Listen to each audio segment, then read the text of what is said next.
Bonjour à tous, alors dans cette vidéo nous allons corriger l'exercice 72, page 124. Alors vous avez plusieurs fonctions, on vous demande d'abord l'ensemble des dérivabilités, et c'est ce qu'on va voir tout de suite. Alors notre première fonction c'est 7,5x moins 18. Alors pour calculer la dérivée, on calcule d'abord la dérivée de 7,5x, donc on garde le coefficient 7,5 fois la dérivée de x, c'est-à-dire 1. Donc 7,5 ça donne. Dérivée de moins 18, c'est 0, donc j'obtiens juste 7,5. Pour la g, on a 3x au cube moins 5x.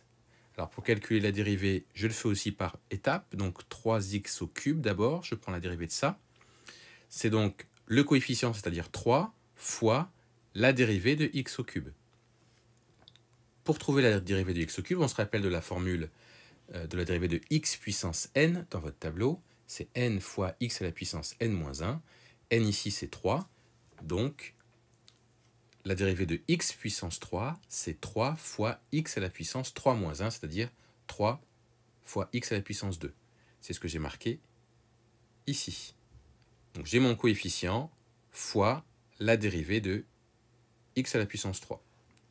La dérivée de moins 5x, c'est moins 5.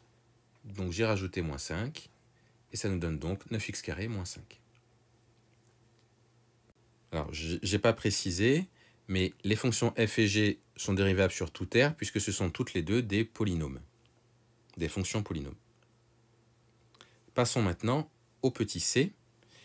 Dans le petit c, on a moins 9x moins 1 sur x, et là vous notez que vous avez 1 sur x. Donc cette fonction-là, elle est dérivable sur R étoile, donc R privé de 0. Donc l'ensemble de dérivabilité, c'est R privé de 0. Vous ne pouvez pas prendre tout R à cause du 1 sur x, justement. Donc pour dériver cette fonction, on va d'abord dériver moins 9x. C'est donc moins 9 fois la dérivée de x, c'est-à-dire 1. Donc ça fait moins 9. Et puis la dérivée de 1 sur x, dans le tableau, vous vous rappelez, c'est moins 1 sur x carré.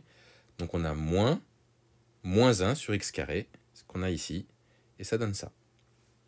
Et puis enfin, pour le petit d, la fonction c'est moins 2 racine de x moins 5.